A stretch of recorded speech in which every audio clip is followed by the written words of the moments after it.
Ladies and gentlemen, family and friends, scholars and dignitaries, welcome to another episode. Welcome to my world.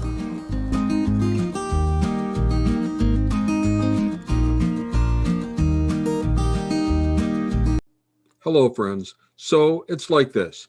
Some people in recovery from addictions will tell you that they have a very strong propensity to do everything in great amounts. In other words, they are either addicted to everything, can become addicted to anything, or can switch addictions from anything to everything.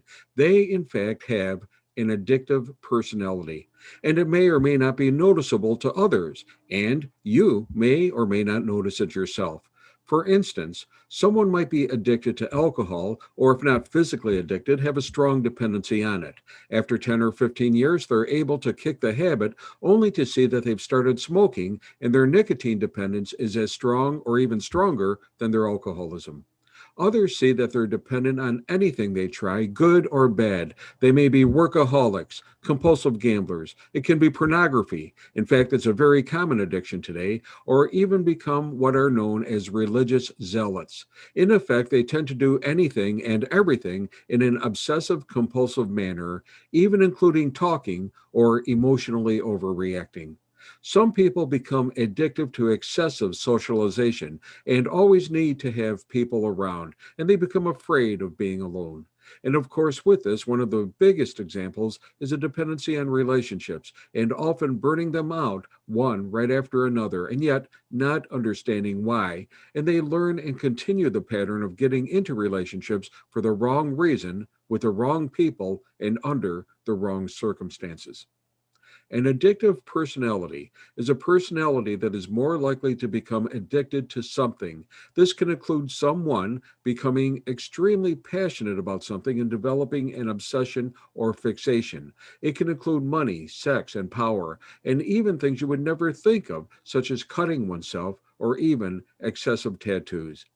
An addictive personality is chronic and often shows compulsiveness even despite harmful consequences. It shows a lack of impulse control. That's the ability to fight temptation and to stop doing it. Sometimes it includes lying, even to loved ones, or manipulating, or even in controlling others to be able to get your way. It can lead to fights and arguments and hard feelings for everyone. There's a mental obsession involved where you may think about it more and more, sometimes obsessively. There could be a preoccupation with it, especially if it's something like cleanliness, orderliness, or perfectionism. And it could be an addiction to anything, really, not just drugs and alcohol. It can be shopping, food, video games, gambling, sex, and others. Some people can walk into a clothing store and buy the one pair of shoes they've been watching for a month, or walk out without any purchase at all, while others with a shopping addiction find it almost impossible to go in without buying something every single time. And while one person can stop at a beer or two at a barbecue and not have another drink for days or even weeks, an addictive personality could have their every single thought focused on when they're going to have that next drink. There are many personalities, many personality disorders, many more personality traits, and addictive personalities are just one offshoot in that entire series. And it's complex.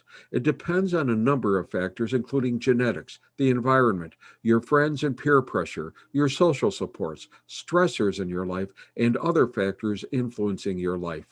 Now, there's no medical test to see if you will develop an addictive personality, but there are some traits to watch for. And I have to tell you one of the biggest. It's your reward center of your brain. It's like this. Let's say you go to a casino, and let's say that you have a good time, but maybe lost a few dollars, as most people do.